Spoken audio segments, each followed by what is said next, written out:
Canberra Metalheads. The Archives. Me and You Season 2. Alright, let's kick it.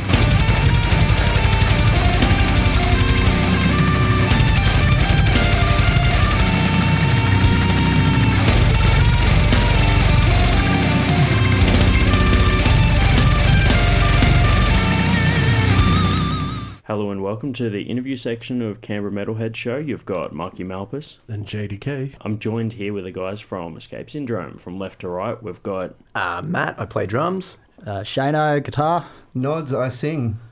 Excellent, boys. Good to have you on the show. Thanks for having us, man. you. It was cool. Nods, it's your second time on the show, man. Yeah. It's good to see you back in again. Yeah, man, I love coming here. It's great.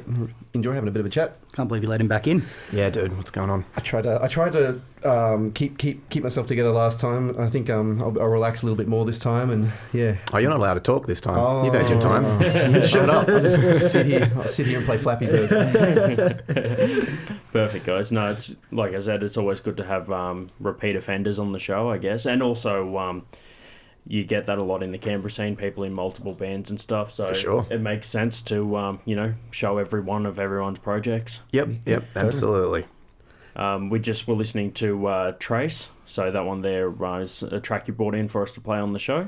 Good little intro track there to the interview section, having a good lead up, slow into the before the vocals kick in.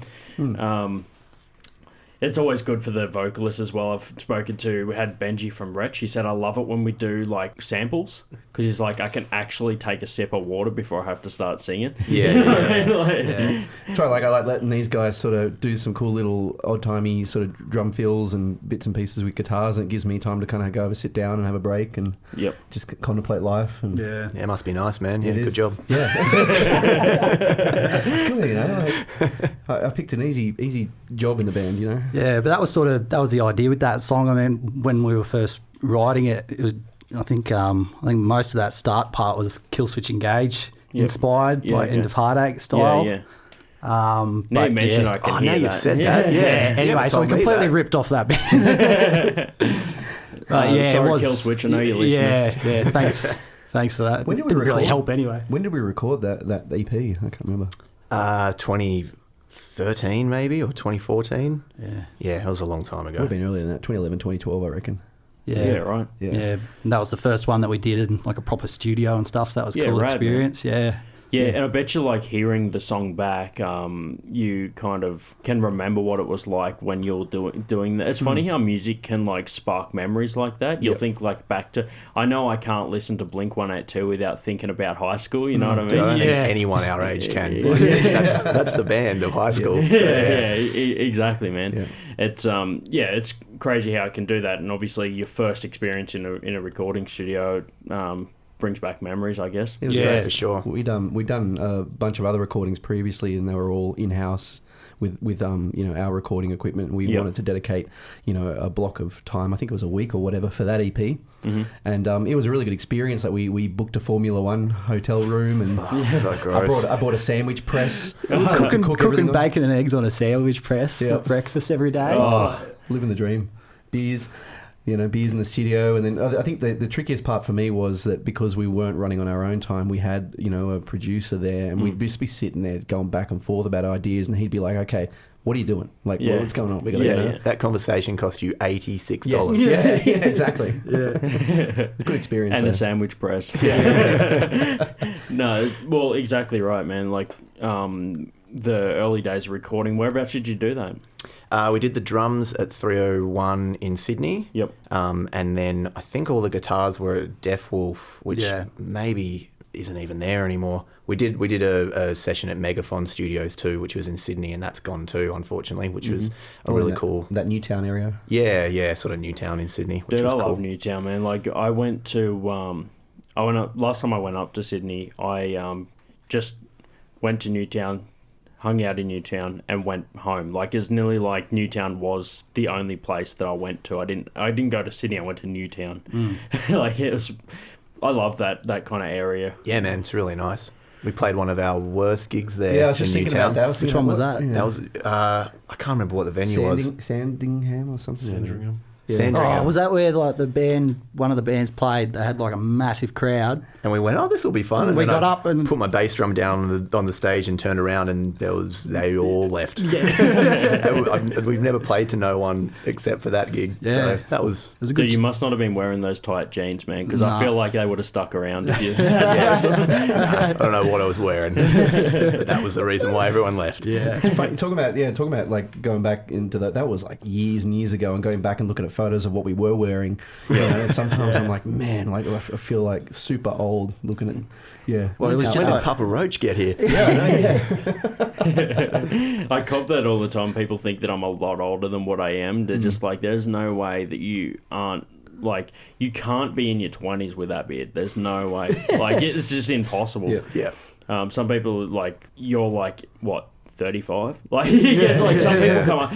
I'll judge by how many people just talk about gigs that come up to me. It's just like, oi, bro, do you remember when those dudes played at Metal for the Brain, like, back in the day? I'm just like, I wasn't even born. Let's see, I was about, 12 when they played? Yeah. You know what I mean? That's good though, man. You got like 20 years of just like looking the same now. You won't look any different until you're about 45. The sad part is one day when I realise that I'm actually as old as I look, and then I won't be able to take it back anymore. That's true. It's like I've described it as I've aged like a white pair of sneakers. It's like, I like that. you know how you get a pair of new shoes and you're like, they're still good, I just got to polish them a bit, and you just keep convincing yourself that you just got to, and that's me. It's just like, if I shaved, I'd look young, and then like one day I'll realise that, all right, now I'm committed, I've got to keep this because I don't want to know what I look like underneath. Oh yeah, you start thinking like, do I even have a chin anymore? If I get rid of this beard, I think I'm just going to be a turkey neck. Actually, that's Seppi from Renegade Peacock. Renegade Yeah, Peacock. yeah. He said to me that his old man has a beard, and he's just like, Seppi, I'm scared to shave because I don't know how many chins I have.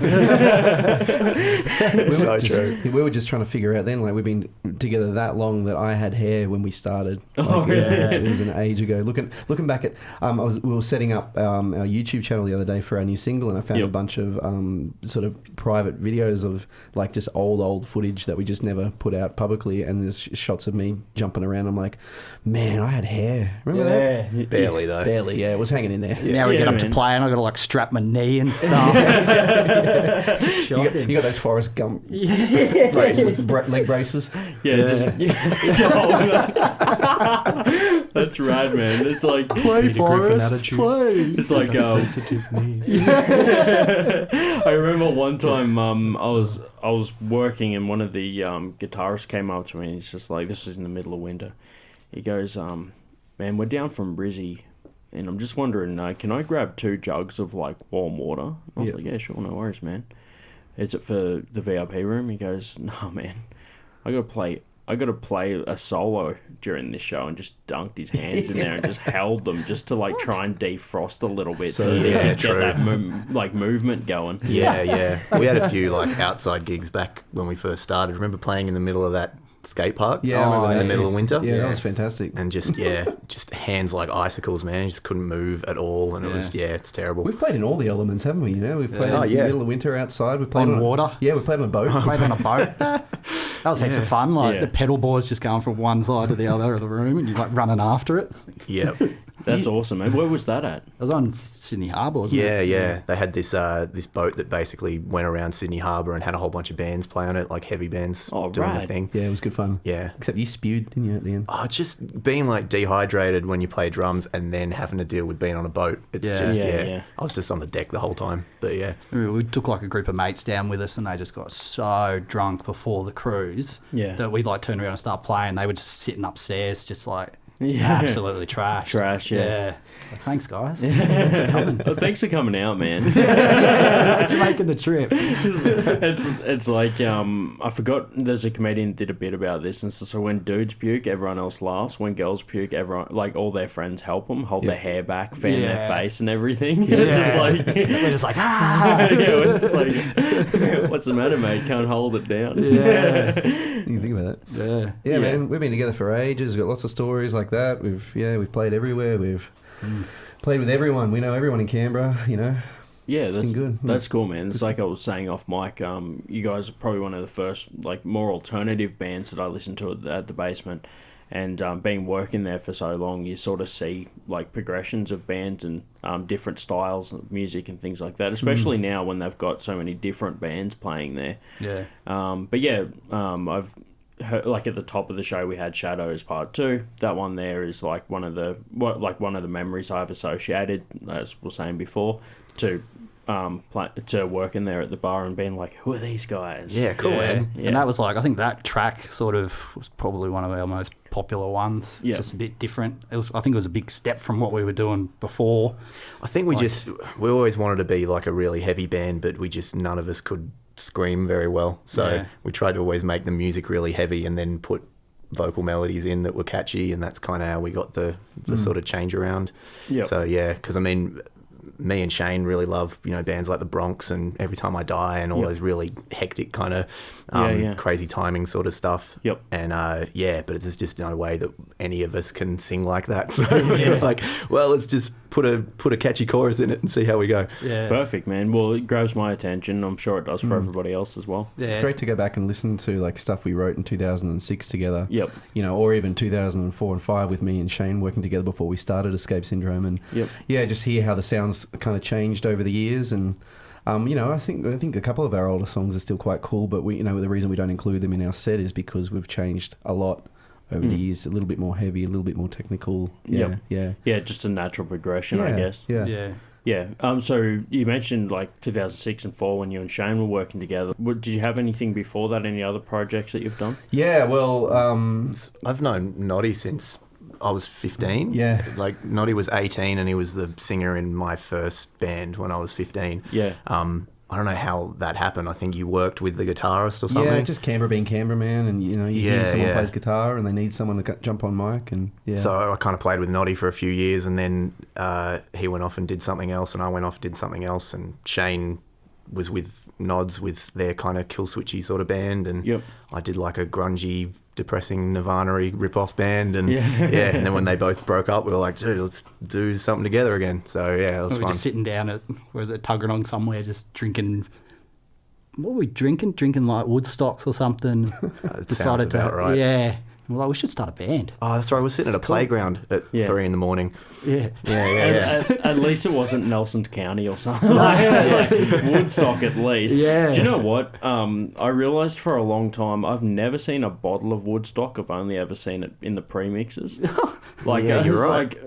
It's like I've never seen it like a legitimate next to the Jim Beam. Here's the Woodstock. I've only ever seen it premixed. Yeah. So I think that might be my regret drink. That one that as soon as it touches your lips, you're like, nah, I need to leave. Yeah. Yeah, normally the regret is after you drink it, so it's like a good one for regret if you haven't even had it yet. Exactly. You're linking Woodstock regret to this band. I think there's some deep seated Oh, it's not deep, man.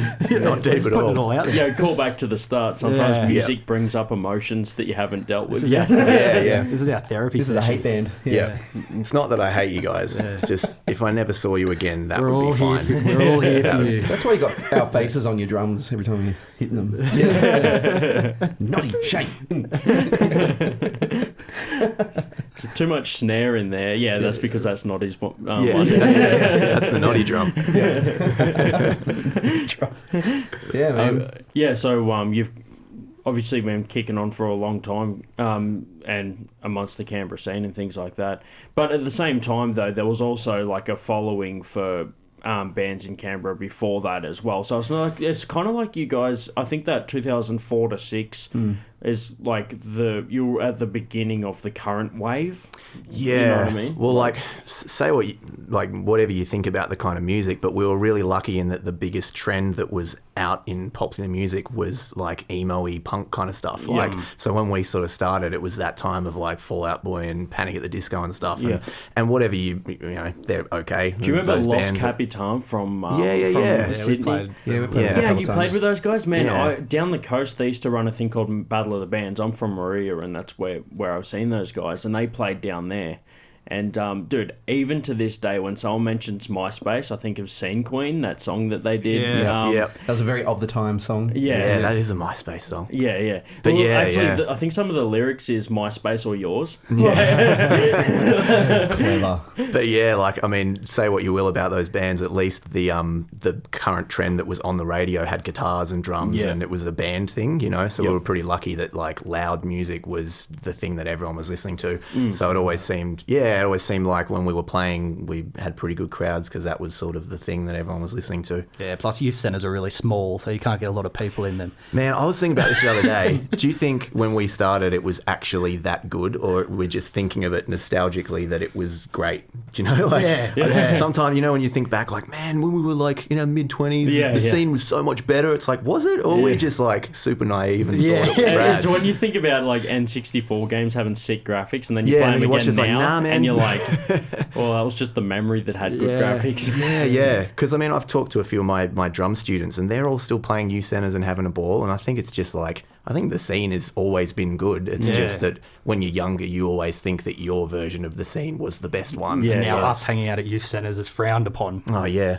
Can't get a gig there. Can't get a gig there. Can't take your shirt off there. Can't play Come on. school assemblies anymore. I'm old enough to be past the cutoff. Yeah, exactly. There you go. Exactly. Remember that youth centre show we played and that dude was attacking someone with a bike seat? That's right. Yeah. No, the best one was we had a mate come in to do... Parkway gig. We had a mate come in to do sound for us, but like I think you get breathalyzed and stuff before you go into youth centres. Really? Yep. Yeah, and he'd had a beer before he came to do it, so he got locked outside. Oh, really? Yeah, we couldn't do sound. Yeah. Oh, really? Yeah, that was right on that precipice, like, because like we were all 18 and stuff, and everyone was starting to go out and party, and then everyone would be like, yeah, let's go watch Escape Syndrome, and then they'd be like, you're at a youth centre, mate. Yeah. Like, you can't be wandering around here half cut, like, it's just not on. Like, yeah, fair enough. Yeah, man, I don't know, it's just that, you know, big fish, small pond effect as well. Like when you're younger and you're in a band and you're like, oh, you know, like things are going really well in Canberra, and you like, I remember our first CD launch, and we played at the Green Room in Canberra, and we had an awesome crowd, you know, and really, really good night, had a great time. But and then from there we were like, yeah, you know, we're this is it, like, you know. And then we went and played Sydney, and it may have even been that show where we played to our girlfriends, and it was like, oh, yeah, and even they hated it. Yeah. Boo, why am I here? To play to their girlfriends. How good is that stuff, man? Dude, I was actually talking to Jay about this last week.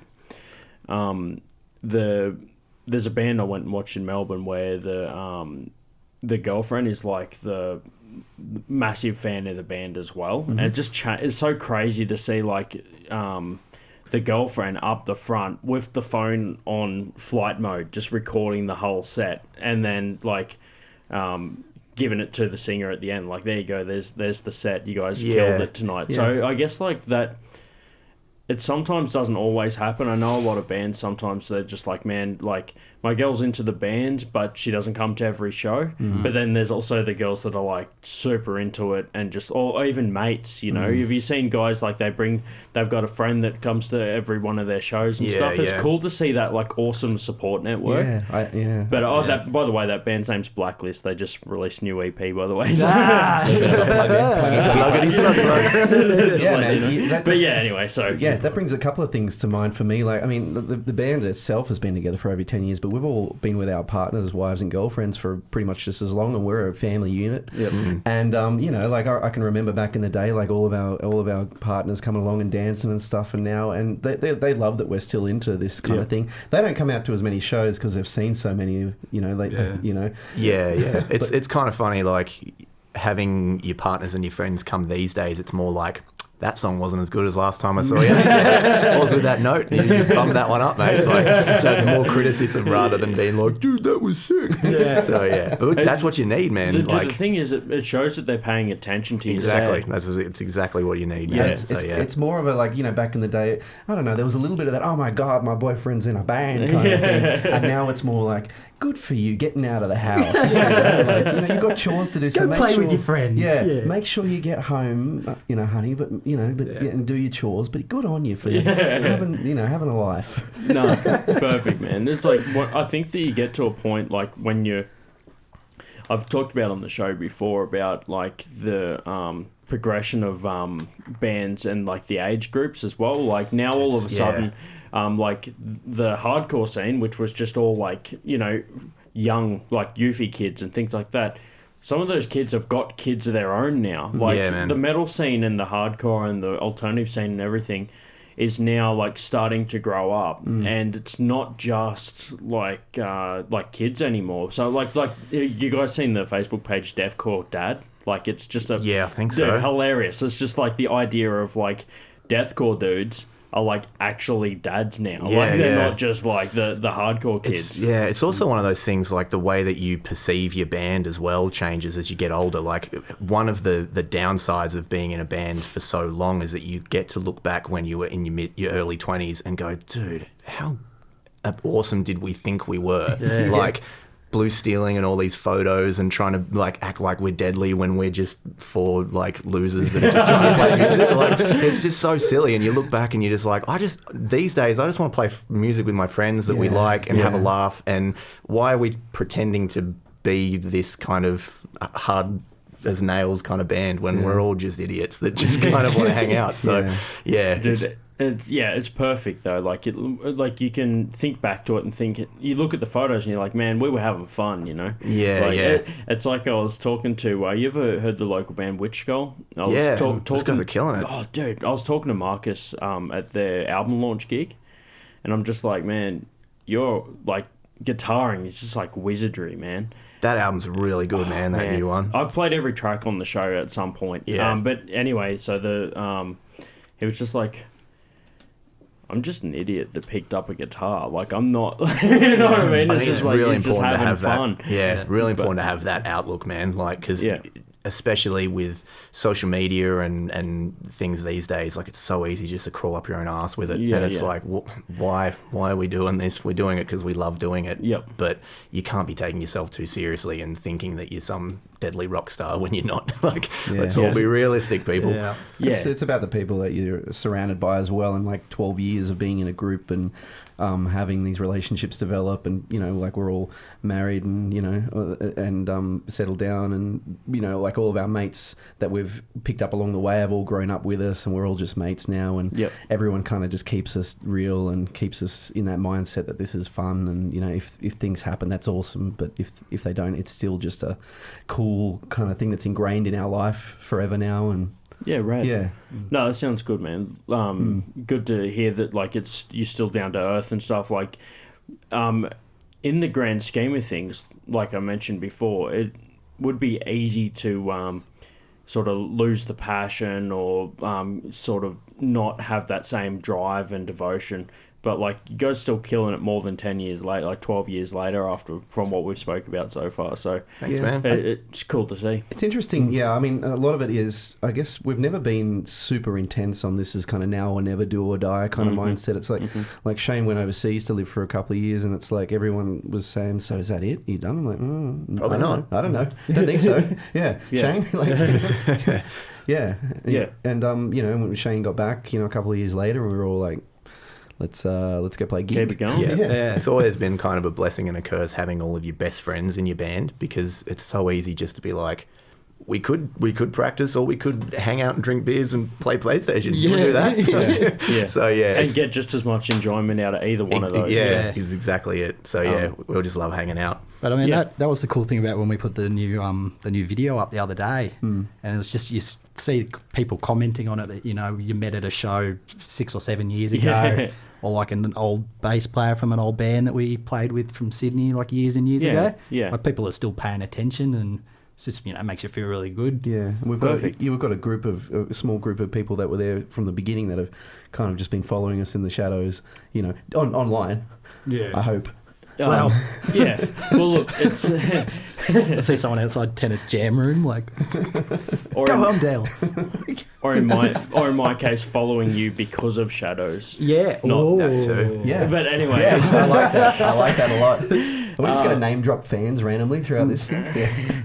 So, we mentioned before the new video, and also you've brought in the new track as well to play on the show, which is Steady Lies. Now, you guys just dropped that recently. What was the process like in getting that one down? It's good to see that you got new stuff coming out as well. What was it like, and how's that changed since some of the earlier stuff? That's a really good question. I think I'll let Tennant start. I don't know. It's I guess the writing process is a little bit trickier now because we all have quite a high bar that we want to set for ourselves. Mm-hmm. Not saying that any of our previous stuff was a high bar. Yeah. Just saying we that actually never hit that bar. We never hit any kind of bar. We only hit the bar floor. There's a bar now. But for ourselves, we're like, is that the best like riff that we can come up with for a verse, or is that the best kind of rhythmic bit that we can get in the middle or whatever? So the songs are a little bit trickier to get out there, but at the same time, on that kind of level, still relatively quick. That one was one of the faster ones that we got. Yeah, this one's a bit of like a thrashier, punkier one, so it's more just kind of straight ahead. But yeah, the video was really fun making it because we basically just went, all right, we're just going to handwrite all the lyrics, basically slow the song way down and then speed it up in post. And just animate our faces like Terrence and Phillip with like paddle pop sticks and stuff, and just make it the most like low budget, shitty looking video that will make people giggle. Like that's all we wanted to do. Just get some looks on it. Yeah. I think you're right in terms of now we sort of sit down and really analyze the song and go, does this song sound good? Like, 10 years ago, we'd be like, okay, Shane's got a riff, I'm going to play this. And then Tennant would put some messed up odd time drum beat over it, and Shane would be like, and they'd have to work together. And then we'd get a song down and be like, there's one song done, next one. Yeah. Nowadays it's more, okay, so we've got these structures that we want to kind of try and combine. Mm-hmm. Does this verse work well with the chorus? Do we need to put something in the middle? And if it doesn't, just like save it for another thing, like bank it in a phone and it might be a verse in a song later on. But don't feel like you just got to try and like put a square peg in a round hole, we just tax it off and get rid of it and do it later. Perfect. That's like an awesome analogy, because like I've talked obviously to bands before that have said that they just have like the ultimate riff, but they just can't find somewhere to fit it. So I'm sure a lot of people have material in the background, so it's good to hear that that's like, all the while you still got stuff and you're still writing stuff. That means that you're still creative. It's like, again, like we could just keep harping on about how long we've been together, but it's, for me, I get this sense of feeling like I'm at home when I'm sitting on the ground just staring at Shane, standing there just staring at Tennant, who's on the drums, and Tennant's like, right, have you got this? Are you good now? All right. And Shane will be like, yeah, no, I got this. And then Tennant will start with this amazing odd-timey kind of drum beat, and Shane will sort of try and play along and be like, I got F. And it's just this back and forth trying to sort of glue a riff together, and I'm sitting there and I'm like, there's even been times where like he'd have a whiteboard up on the wall and he's sitting there writing and like sheet music out for me. Being like my music teacher, I got to sit down there with my notebook, and it's great. We've got this level, so Matt is really technical, and he's got the theory of songwriting down, and me and Shane are a lot more about the feel and the sound and stuff, and those two elements combined really kind of talking about polyrhythms and 7/12 timings, and I'm like, can you just put it in lumps and woozles? And with Steady Lies, it sort of came together organically, like a lot of these cool riffs that Shane had and Tennant, Matt. You can call me Tennant. It's fine. Tennant, would sit down and sort of work out sort of the beat and whatnot, and we'd have the mindset that a lot of our stuff is quite slow and driving. So like you heard Trace and Shadows is quite sort of slow and heavy and driving, and we want to try and thrash it up a little bit more Every Time I Die style. And so we've got the motivation, we've got the riffs. It's just trying to kind of glue it all together, and the result is Steady Lies. Perfect. Yeah. Well, that's a good drop for the closer of the show with Steady Lies. But before we hear that, have you got any upcoming gigs or anything you'd like to promote? No. Can someone give us a show? If anyone's watching and you book gigs, can you please have us on the gig, please? We'll pay you, Centers. We'll pay you. There we go. There's a call out for anyone that wants to escape syndrome. We will say that we are knee deep in writing for I don't know, like what are we trying to do, an album? Or? Yeah, I reckon we can get an album out. Yeah, we've already got a whole bunch of songs on the computer, just trying to sort of get together and make the time to kind of flesh them out and sort of get them finished. Next year, I think we're really going to start pushing to get some new material out. No shows for this year, but next year I think we're definitely going to we'll kick back in next year, I reckon. Perfect. Well, we're closing up for the end of the year anyway, so it'd be a good time to keep an eye on these guys for next year and here on Canberra Metalheads. Hey, we're Escape Syndrome. And you're listening to Canberra Metalheads. Woo! Yeah! Yaka, yaka, bam!